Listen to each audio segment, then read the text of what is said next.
we have another member of the family, Luigi. He's the brother of Cesira. So tell me your experience about Teopoli. Shut the door. Okay, so at Teopoli, I've been there a few times just to help clean up with my parents and my sisters, right? We did some cleanups there. Volunteer work, cleaning up. We also went to, you were there, we went to a youth group there. I think we did an overnight trip there. It was really nice. We stayed in the camp area, not the camp, it's like a barracks, I guess, like the dormitories. Yeah, the dormitories. But it was like, you know, it's like an older style, so there's like bed, and then you're in there and it's creaking and you're sleeping in the, in each quarters. I think the guys and girls were mixed. We're separated, yeah. We're separated, so you can kind of hear them step right on the walking. So it kind of felt cool to be in like, almost like you're a kid, you're in a camping, right? But we were older. I think we were like in our teenagers.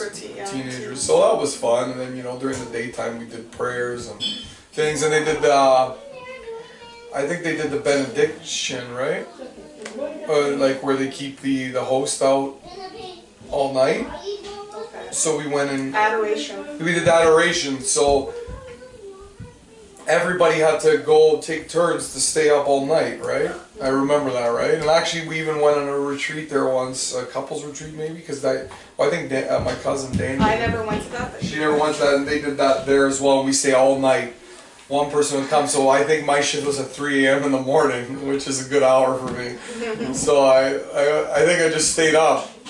And then by the time I went into the chapel, I had to stay there for an hour. Then I was sitting in the benches and falling asleep. But you know, I was trying to stay awake because you're supposed to stay awake and say prayers. And there's supposed to be someone there with Jesus all the time, right? Because the host is there, and Jesus is present in the Eucharist at that time, right? So that was a fun experience. But I think the one that my mom always mentions is that when they put the Jesus the Listener cross up in until where did they put it, in the back area? So it's pretty far from the front entrance, right? So the first time they put it, this cross is like probably legitimately the size of the real cross, probably, right? It's really big, it's large, it's thick, and they got maybe I would say 5 men to carry it, and you know, I think in shifts. But so it's like somebody was at the head of the cross. 2 people were on the sides, 1 person was on the back, and someone was in the middle holding it up. Can you imagine Jesus had to carry that on his own? Yeah, so Jesus had to carry it on his own, but it was heavy. But this is the funny part, I guess. It was funny now that I look back at it, that Jesus had to carry it on his own. But because I was significantly taller than all these Italian men, they were shorter than me, and I had the weight of the thing on my shoulder, they're sitting there carrying like with their hands up as if they're like, oh, it's not heavy, non è pesante. But all the weight was on my shoulder, right? And I was sitting there like, oh, this is so heavy, because I was the highest point at that, you know, out of all the group of the guys, and we had to carry it around the corner up the hill after the procession, and then we had to lift it up. Lei è alzata da solo, però. Yeah, and because I was the tallest, I was pushing to the top, and they're all just, you know, putting their hands around it. But I was like, holy crap! And we finally got it erect after that happened. I was just like, oh, my shoulder, everything was in pain. So I realized that, you know, that carrying a cross would be very difficult in real life, especially after you've been injured and beaten up. But it was, that was a crazy experience. You needed a Simon. Huh? You needed a Simon. Yeah, I need a Simon to carry it, a big strong guy. So, the one other thing, I don't know if anyone mentions this to you about Teopoli, but you've probably been, maybe you've been, right? Is, but you've been in the summer there? Yeah. Is the amount of mosquitoes that are there? Yeah, sure. Oh my gosh. I try every mosquito. Ooh, there's so many mosquitoes there. That's one thing I remember about there. It's like, you're like, oh, we're going to Teopoli. And now, after everyone tells me, I remember. Uh-oh, the mosquitoes are going to be out.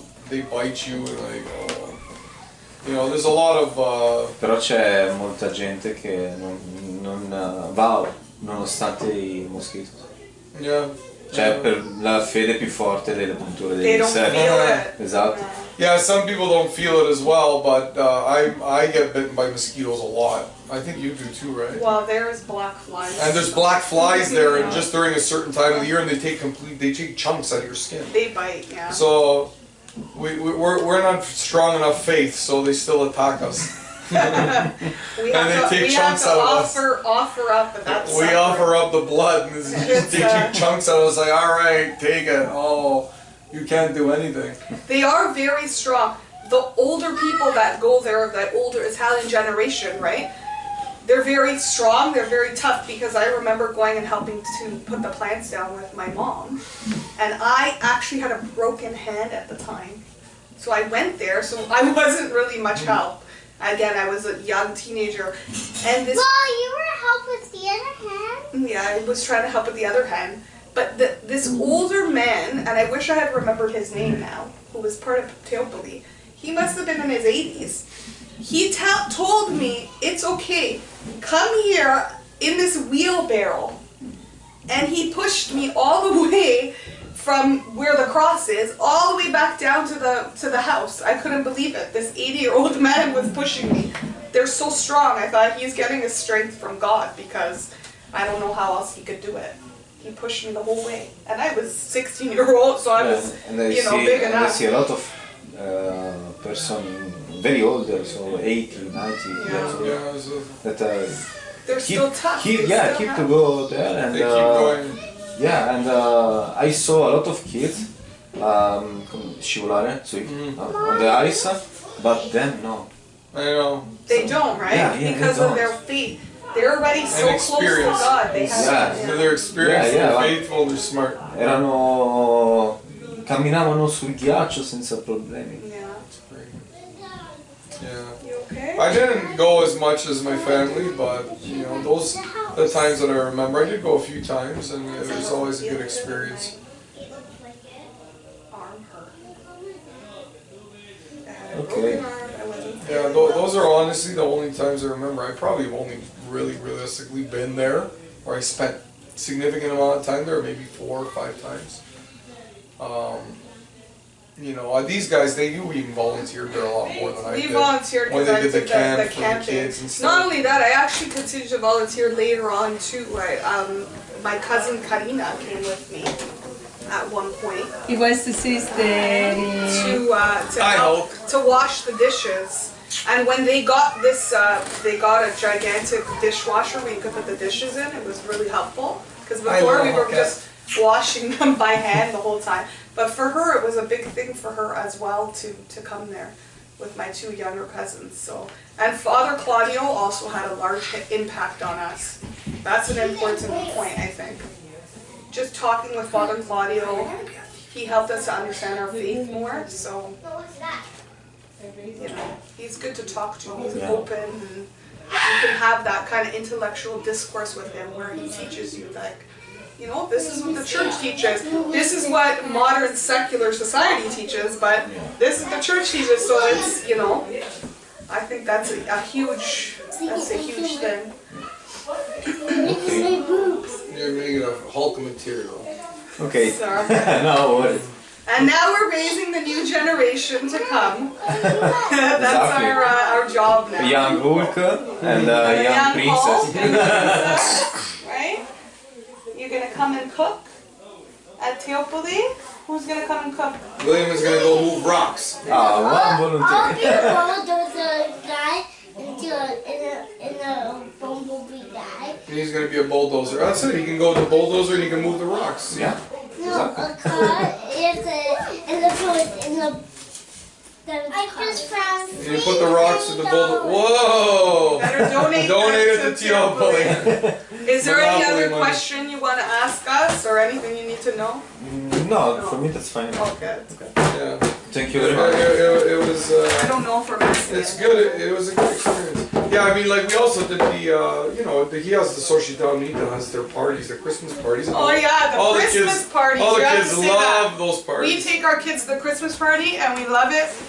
They have the Santa Claus comes out. They Saint tell Nicholas, like you know the story. Saint Nicholas. I remember Yes. her to the Christmas party last Yeah. Yeah, they love year. Yeah. it. They really like those parties. You know, I like it too because they connect it still to God, right? It's not just the secularism of Christmas. It's and it's very hard to find that nowadays. Yeah. And Religion is taken out of everything now, right? more people told me that, especially here, if you want to organize a dinner or event, many places don't they don't want children, no? But for Teopoli, for Società Unita, they are permettono di farli venire. Oh yeah, there is a ongoing mentality that you're only supposed to have a certain amount of kids. Like, oh, you have more than 2 kids? Like, you're not, right? Però lì li fanno venire. They understand that kids are a gift. They're the new generation. They're going to keep everything going. So. Oh, I saw it in a snowstorm. Okay, thank you. Grazie. Okay, Thank grazie. you.